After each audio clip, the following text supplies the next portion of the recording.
Hey, it's Pastor Doug, and here to share another story with you. This is another Jack tell. This is from a time whenever Jack and Will and his brother Tom was living with their mom, and they was way out in the woods, but it was a bad year. Why, it'd been dry. It'd been so dry that just the trees were starting to wither up, and the creek was starting to run slow, and there was hardly anything growing anywhere. There was hardly no water to divert up and put on any crops, and so nobody had anything, and everybody was going up to the king to try to get something to eat, and he had stored up some food, but man, it didn't last long. People would come in, and he's just a generous old soul, and so he'd just give it out, and he got all the way down to just one kernel of corn left, and he decided that he'd just hold on to it, and hopefully something good would come from it. Why, Will is looking at their property, and he was the one always working out in the field, and they didn't get no crop in, and so he decided he'd go out and see if he couldn't get up something that he could plant in the field. Why, he went on up in the mountains, and he was looking around, and he was trying to find wild seed or anything that might grow in a harsh climate, and why, he couldn't find hardly anything out there. And then he noticed one plant a-growing. Why, it was a little green plant, and it had come up, and it had a nice big old pepper on it, and he'd looked at that thing, and he thought, oh, that'd be good. And so he got that pepper off, and he got the seeds out of it, and he went out into the field, and he planted those seeds in there, but there wasn't no water, and so them seeds didn't grow at all. Why, Will was doing his best too. Of course, he was just working with all the animals on the farm, and he decided he'd take out one of his old hogs and take it out in the woods and see if it might root around and dig up some roots that they might be able to plant, and maybe that'd do pretty good. But he got some old roots that had some green growing from them, nice big old root stalks in them, and looked like it was going to come up and make some sort of a fruit tree. And so he took that back and put it in the ground, and he did everything he could with it, but like everything else, it just needs water. But Jack, he didn't know what to do. He was having a hard time just working for his mama, and they was running short, so they couldn't go into town to buy food, and they was just really struggling like everybody around. And that's whenever Jack decided, well, it might be a good time for him to get out and seek his fortune. Why, he started out one early morning, went on down the road, and as he was a-going, he noticed that there was someone way up in front of him.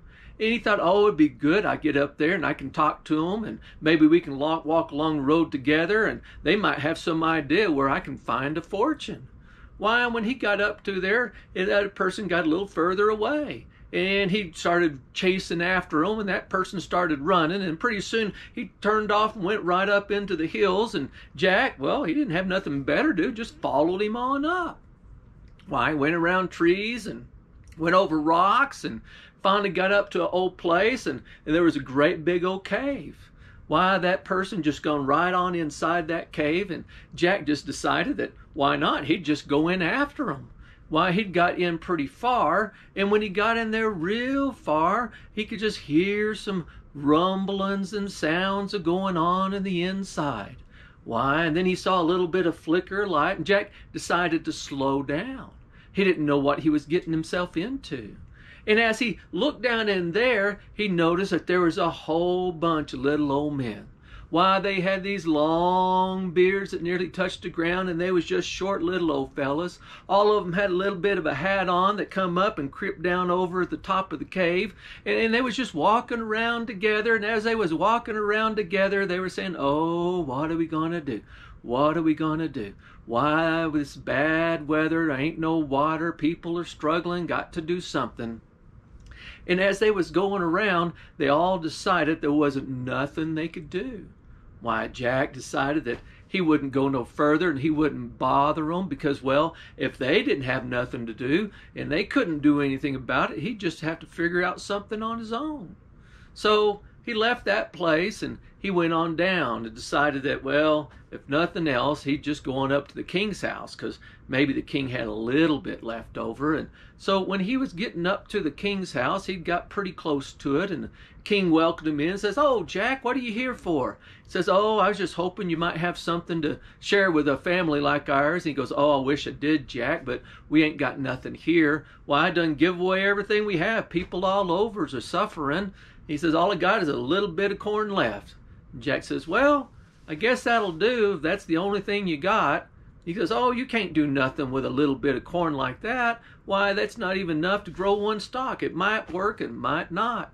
He says, "Well, I'll do my best." And so Jack took that and he started to carrying it back on with him. And he didn't know what to do with it. And he started remembering what them little fellas in the cave was saying about how everything was hopeless and there was no sense in doing anything. And he let that talk kind of get him down and depressed, and he was just walking away. And as he was going home, he had to cross a little bit of that old stream that was there, and he plunked down next to it, and why, it was just barely a trickling along. And so he scooched down a little further into it, and when he did, why, that water got up into his pocket. And when it got into its pocket, it got around that corn, and that corn kernel started a bulging and a growing. Why, it started growing so big it just bulged out his whole pocket, and Jack had to pry it out. And as he was watching it, it just started growing and getting bigger, and pretty soon it was almost the size of a pumpkin. Why, Jack had never seen anything like it. Biggest kernel of corn he'd ever seen in his life. He decided he'd get it on back home. But the whole time he was going back home, that old kernel of corn just kept a growing and a growing and a growing and a growing. And by the time he got home, he was a pushing it like it was a great big old boulder. Why, when he got home, his brothers couldn't believe what he had. They was looking at it and saying, "What is that thing?" And Jack says, "Well, I guess it's corn, and I guess it'll be enough for us to plant." And Will looked at it and said, "Why, that thing's too big. How are we going to get that in the ground?" He goes, "I guess we'll dig a hole." And so they said they would. And so they got to digging and got to plowing and digged a great big old hole, and they rolled that great big old kernel of corn down into it. It sunk down in the bottom, and they covered it up, and they turned to start going back to the house when they heard this explosion. Why, right out of the ground, they looked back, and there's this corn stalk just shooting up like a sapling. Why, it come right up and started growing taller and getting bigger and getting faster. And Jack and Will and Tom didn't know what to do. They saw that thing growing up, and there was a part of them that remembered that bean tree that went up there, and they was afraid it might go up and get giants or something, and so they knew they was going to have to chop it down. So they went and grabbed their axes, and they run over there, and they'd chop it once, but by the time they got ready to chop it again, it already grown up too high. And they just get a chop here, to chop there, to chop there, and couldn't ever even get 2 chops in a row to knock that thing down, and he just kept growing higher and kept growing bigger and rounder and taller, and pretty soon it started shooting out ears of corn, come right out to husk, and it'd have all that silk on the end of it, and every one of them pieces of corn just started growing and getting bigger and getting bigger and getting bigger. Why, they didn't know what they was going to do. Finally, it growed so big that it just finally stopped growing. It must have sucked whatever water was left, and it got so high, they looked up there and they knew they was going to have to figure out where it goes. That's the worst thing could ever happen, is if they had some giants come down right when nobody had no food. It'd be a terrible thing. And so Tom, being the oldest and the wisest, decided that strongest, he'd just get right up there and get to the bottom of things. So he climbed right on up. Why, he went up and he climbed over ears and climbed over stalks and got all the way up to the clouds and got up there to the top. And why, Will and Tom didn't know what happened, because they waited that day and he didn't never come home. Waited that night. Well, the next morning, Will decided to go up after him. Why, he went on up, and why, Jack waited that day and waited that night, and he didn't come home. Jack's mama told him, says, "Oh, son, I'm afraid something terrible wrong has happened to them. Probably giants or something up there. You better get up there, but be careful." She said, "Oh, yeah. In fact, what you're going to need to do is take a little something to help you just in case it's giants." Why, Jack looked around and says, "What's going to help me with the giant?" She says, "Oh, let me see." Why, she went on into the house and she dug around and found a little old needle. And she give that needle to Jack, and she says, "Why, you just take this old needle with you and it'll help you out." Jack said, "Okay." He put that little needle right here on a part of his overalls and started a climbing up. Why, as he was a climbing up, some of that silk would get caught on that needle and it'd pull off and it'd more little pull off. And by the time he got up to the top, he had silk all over him. Why, he was up there at the top, and right whenever he got there and was a climbing out, a great big old hand come down, grabbed hold of the ear of corn that Jack was a-standing on, grabbed him too, plucked it right up and says, "Oh, Ma, here's another one. Nice big old ear of corn. It's got a bug on it too." Jack didn't know what he was a-talking about, but that giant started chasing him around and trying to get rid of him, and finally Jack got up on his finger and he held him there, and he started carrying him off. Jack told that giant, "What are you carrying me for? Why, I ain't no bug." Why, he goes, "Well, you want to eat my corn?" "Well, yeah, I guess I do." "Well, you're a bug, and I got to get rid of you." And he says, "Well, where are you going to get rid of me?" "I'll just put you with the other ones. I'm making a collection." That old giant took Jack right over to a jar, and his two brothers was inside of it, slid him underneath it, and put it in. Why, Jack just looked at his brothers, and they said, "There's nothing we can do." They tried to push on that giant's jar, but it was too big for them to push. And he had them on an old stone, so they couldn't dig down, and they didn't know what they was going to do.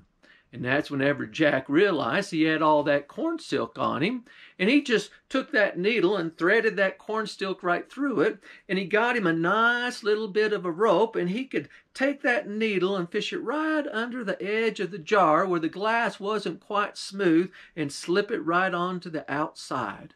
And when it slipped onto the outside, it just sort of dangled right down that rock. And whenever it dangled right down that rock, he could fill out some more of that corn silk, and it just went right down a little further. And when it went down all the way down, it was just laying and tinkling around. Why, it'd bump up against the rock, and it'd go tink. It'd bump up against the rock, tink. And the giant was going, "What's that noise? I hear something. Here's something bad that's happening. It's a little tink, tink, tink, just like that happened whenever there was those fairies that time around here." And Jack started waving his hands and hollering, and that giant was looking at him and saying, "Oh, my bug collection's not dead yet. I guess I'm going to have to do something. Might have to put something in there and just let them drop over dead so I can pin them out." And that giant got to going and getting him a little something, and he started to reach in that jar and turn it over to put a little bit inside. And when he did, Jack pulled on that corn silk, and that needle hit that rock, and it went flipping up, and it poked that giant right in the finger. And when it did, it poked all the way through it. And when it came on the other side, it stuck. And so when the giant pulled up, why, it pulled that corn silk string that was all tied around Jack, flipped him right up in the air. Why, when the giant saw him flying around, he says, "Oh, it's a flying bug. It's a flying bug. It's going to have an infestation up here." He's getting all upset about it. He knocked the jar over so Will and Tom could run away. And then he went off to his mama, who was taking care of his finger. And that's whenever Jack finally landed back down, and he headed off with his brothers. Why, they skinnied down that corn stalk as fast as they could. They knew they had to get that thing chopped down. Why, they got down to the bottom of it, and since it wasn't growing no more, they started hitting their axes as fast as they could. And finally they got it and started hitting it, and that old stalk started falling until it hit the ground. Why, it hit the ground so hard that it shook houses and farms and ranches all over in that place for quite a while. And then at the end of it, why, everybody started to coming out. Why, they couldn't believe all the corn that they had. Why, great big old kernels of corn, they'd have to take their axes and chop it up, but one kernel of corn they could take down to the mill and get it ground, and they'd have a whole sack of flour. Why, they was talking all around how Jack had saved their whole community by taking care of all that corn that was there, and Jack couldn't believe it. Why, he says, "Oh, I wasn't trying to do anything particular. I was just trying to help out." Why, whenever Jack and Will and Tom got back to their house after everybody was so excited and helpful and thankful for all that they had done, of course they hadn't really done anything. They was just glad that no giant could get down there and make a mess of things. Why, they started looking at their property, and one ear of corn had come plummeting down, and it had its tip stuck right in the ground. Why, it went down so far and so hard that it just caused nearly an earthquake right in there. They knew they was going to have to do something to get rid of it, because you can't have a great big old corn cob sticking up out of your field, because next season they wouldn't have no place to plant. So they decided to put ropes around it and hack a team to it, and they would pull on it, and it would just do a little bit, and they'd pull the other direction and then pull this direction, and then they got a second team, so they had 4 of them mules pulling on it this way and pulling on it that way, and then they got a third team. Took 4 teams, and they finally got that great big old corn cob a-shaking. Why, whenever it got enough and it finally pulled over to the side, why, it just started bubbling up from down there water. Why, that corn cob had hit so hard and went down so deep, why, it had dug a new well right there in the middle of the field. Why, from right then, they knew they was going to have a good year. In fact, Jack and Will and Tom went to work and making themselves a way to get that water from the middle of their field out from to the rest of it, and they was irrigating everything around, and they grew a bumper crop of all kinds of vegetables and all kinds of grains, and they was able to help everybody out in that whole place. But at the end of it, whenever the rain started finally coming back, why, that old well just dried up and they had to fill it in, but it gave them more land to plant on. And that's how Jack and Will and Tom saved their whole area from a terrible drought. And that's the end of that. Now, I tell you that story because sometimes we can listen to people who don't have an idea that anything good could ever happen. And I just want you to know that even when we look around and it seems like it's the worst of times, God can make things happen that we can't even begin to imagine. And whenever God is behind it, man, the impossible can take place. And when it's an impossible thing that God can do, it's always an impossibly good thing that will bless people. And that's the end of that.